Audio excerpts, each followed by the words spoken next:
Today is Friday, May 1st, and I have the pleasure of speaking with Mayor Pumarejo. Mayor Pumarejo, thank you so much for joining me today. No, it's an honor to be here and participate in, I guess, a world debate about how our lives will change and have changed and how we need to adapt our cities and our spaces accordingly. Yes, thank you so much. So could you tell us exactly where you are now and how the recent events have changed the structure of your life and work? Okay, so right now I am at home in Barranquilla, Colombia, which is one of the most populated cities. We're a 2.1, 2.0 million, I guess, city if we include our other cities of the metropolis, which is it's 5 cities. We have 1.3 or 1.2 million people. We're fighting the census right now about it, but that's our city. It's divided in 5 localities, and what's been happening in the last few days is we've been quarantined or isolated by obligation for about I would say 32 days now. This isolated, I would say obligated isolation makes you stay at home, but it has exceptions. And these exemptions have led to about 30% of the people being outside for work, being outside for sensitive industries, sensitive services, and whatnot. And that is more or less what we intended, to leave about 70-75% of the people at home. And we have done studies and it is going well. So where we are now, or where am I now, is in both now, this was my place of family, of rest and comfort. Now it is my workspace. Now it is my Friday night space. So I would say we are in all in a state of flux, and I have the commodity and the pleasure of being in an I would say something that's agreeable to me, both in space and luxury. But I would say the necessity of the other people in my city is that a lot of them use their house as simply a place to rest, but they were outside most of the time and did not have a dignified place of living. And the problem that we are having now is that 10, 12, 13 people living in a household that was not intended for 10 or 12 people is having side effects in, I would say, the well-being of their mental health, the violence, family violence, and a lot of things that come around the depression and the mood sets in about cooping up 10 or 12 people. So what we've been seeing is a lot of efforts, not only in trying to maintain jobs, keeping our welfare, our well-being health-wise, but also mentally wise, because a lot of people are suffering. And that opens up a new debate on how we're going to confront this going forward so that we can dignify spaces so that this does not happen. And we've been going out through that debate. The other thing that I see when I'm going out is that I've been in office since January. I have 4 years, and we were presenting our development plan for the next 4 years and our investment plan. And the funny thing is we took the time and we scrapped a lot of things that we thought were very important and are now thinking about what is really important. And to give you just one example, we were going to do a lot of heavy investing in infrastructure for mobility, roads, I would say highways, bridges. And now we're looking at it and we're saying, let's take a step back. And if we can use architecture and behavioral economics and a lot of these things that we need to do to make this that is now a learning point and make it stick, then maybe we can change how our next reality into not necessitating in such big investments in infrastructure and using those investments for quality of life and connectivity and other things. So it's a nice debate, and it is a troubling but interesting time to be in. So actually, as a follow-up to what you said, if the attention or the priority seems to have shifted from some of these infrastructural projects, when you speak about well-being, right, what other projects have have garnered focus? Is it housing, for instance? Because you spoke about the density of housing earlier. What elements of the city or architecture have risen in terms of priority? I'm curious for you in your context. Yeah, well, to say a few things. First, Colombia went on I guess a surge of social housing in the last 8 years. I was actually Minister of Housing and Development, and what ended up happening is we ended up making a lot of social housing in dense proportions and huge proportions. So 5,000, 6,000 unit blocks of apartments, 5-6 story apartments, and it basically became new neighborhoods. We had two types of neighborhoods. One was where low level or very impoverished people received a house from the government. Around 150,000 of those were built in the last few years. And the other part was people that received about 40% of subsidy of the value of their home, and they paid off the rest. The difference in appropriation of the house, of I would say quality of life, and how they interact with their fellow, I would say, or with their neighbors, is very diverse in the people that got their social housing for free and the ones that had to pay for it. So that's a debate that's interesting. Secondly, we see that what we ended up doing is creating new neighborhoods in the periphery of the city and bringing about a lot of infrastructure and mobility problems. So what we're trying to do now, we were trying to do it before, is how do we reactivate the neighborhood, the local neighborhood that's 1-story, single housing? How do we make that not a 4 or 5-story infrastructure project, but how do we make it 2 to 3 stories where one single unit can become a 2 to 3 unit house, where people can fit their family, and we can apply that subsidy, that state subsidy, not to the 5,000, 6,000 story unit, but to that mini unit, that 2-3 story unit, and we can make it available so that that small constructor or contractor can become a developer of small social housing, and we can rediscover our, I would say, traditional neighborhoods. Because what is happening and what we've been seeing is that the people that can get a job and can afford it from those neighborhoods leave the neighborhood. Who stay? The elders and the people that don't have money to get out.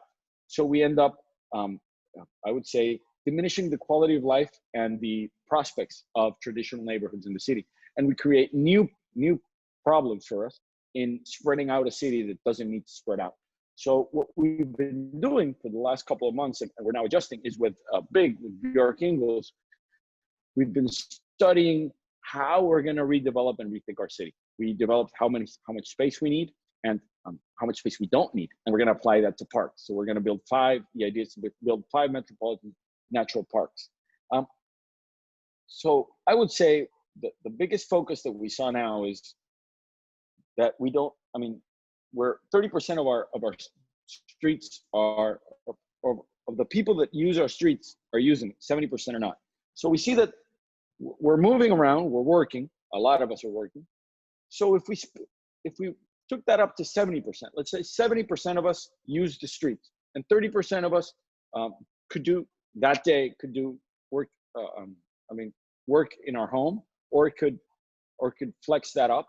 What we would see is that we don't need to spend 50% of our budget, of our investment budget, in infrastructure projects. We can spend it in quality of life, in better parks, in bettering our bicycle infrastructure, in bettering our, one thing that we've been doing here, and I think we need to double up on, is a lot of our trees, maintenance and investment in trees. So we're planting 250,000 trees that are more than 3 meters tall, so that we can have shade and we can have better neighborhoods. So that's something we want to keep investing on.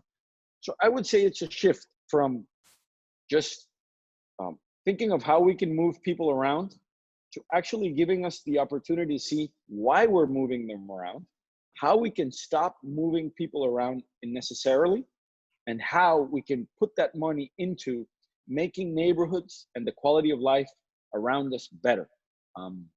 And how adequately done, if we can work from home some of the time, then we are actually gaining more time to be with our family. We are saving money in infrastructure. We are helping better the environment. And I think we're giving people the flexibility that we've been talking about for the past few years, but had never gotten around to do it. So I think the big question is, how can we make this stick and not be just I guess, a fad by obligation? Yeah, I think that, I guess in answering the follow-up, in a way you answered perhaps the second question of the interview, which is the impact that you feel this will have on the design of cities. I think you've highlighted certain refocusing of attention within your context. And I guess a lot of it will also depend upon the length of time that this will last. And I think that will allow us to understand the real impact. But in hearing you speak, I'm reminded of the kind of critique of the sort of decentralized city, right? And a kind of reinvestment in your case, and correct me if I'm wrong, but it seems to be a kind of reinvestment in the more historic neighborhoods of the city. And perhaps one aspect that makes these neighborhoods maybe more resilient is that they oftentimes have a mix of uses where, for example, the vehicle is not the only means by which to traverse the city. So I think that kind of reinvestment in these neighborhoods, particularly those that offer you a quality of life that perhaps the distant suburb does not, I think is a really interesting way of approaching the problem. I don't know if there's any other, if you would like to elaborate on that in any other way.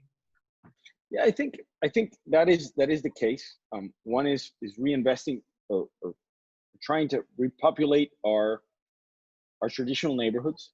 I think the other perverse, something that's happening in Colombia, it happens in Barranquilla as well, is that our bus system is our integrated mass bus system, yeah, mass transit, has a problem.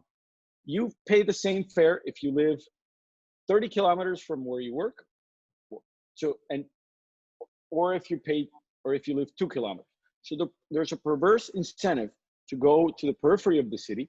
You pay less for housing, you pay less for services and taxes, but you're subsidized by the people that stay near. So the only, I would say, positive subsidy for the people, or positive incentive for the people that live close or downtown, is I live close because I spend less time traveling, but I don't spend less money. When you have the luxury of time, but you don't have the luxury of money, you will always choose to go to the periphery. So we're trying to redevelop or rethink our system so that it costs you more to live, I would say, in the periphery, because people that live near are paying more taxes, are paying more for housing, and they're also subsidizing you to live outside each time they pay their bus ticket. So that's something that we're rethinking, because it is a perverse incentive, or I would say a negative thing that happens to our I would say our tariffary system. The other thing I would like to point out is that I think that it is up to us, to government and architecture and I would say economists, to really take hold and make sure that this crisis does not go to waste in the positive sense. Because if this gets to December and we can all go back to normality, we're gonna forget about this. We need to make sure, and I was talking to my team earlier, how do we make sure that when people really come back to the streets, they see 2 or 3 things that change spatially. So we're talking about, for example, taking one of our most traditional or most emblematic roads, which is the Calle 72. It's a road that has been decaying for a while, but it is a commercial hub for our city. It's a boulevard, I would say, 2 lanes on each side. And we were thinking about densifying. We were gonna make it I would say a 6-lane one-way street with I would say parking lines and whatnot. And now we're thinking, well, why don't we make it a bus, bicycle, and pedestrian highway, where we leave cars out, we just add massive transit, and we make it an esplanade for people to walk on, and basically would connect the city. And we take the two roads that connect with it, or that are parallel to it, and we make those the transit system roads. And we're thinking about it, but I said it would be nice if we could start that and people would see a difference, sort of a minimal viable product in working in December, and then we would invest upon that, see how that works out. So what I'm trying to do is make this a new normal, because if we don't make it stick into people and use the elements that we have, I think we will revert back to clogged highways, new bridges, and not what we have now. Yeah, I couldn't agree with you more. It's like the saying, a crisis is a terrible thing to waste. So I think that you point to the importance of the collaborations between designers, meaning architects and urban designers, and also local governments, which set in motion regulatory structures and projects that really do transform cities. So I'm really grateful for the time that you took to speak with me today. And I wish you continued health and success as you continue to build the city. And hopefully we can see one another soon in the physical world. And thank you once again. Carie, it's been a pleasure. And I would like to thank the UM community, because we've been collaborating a lot with you guys. And it's a pleasure, always. Thank you so much.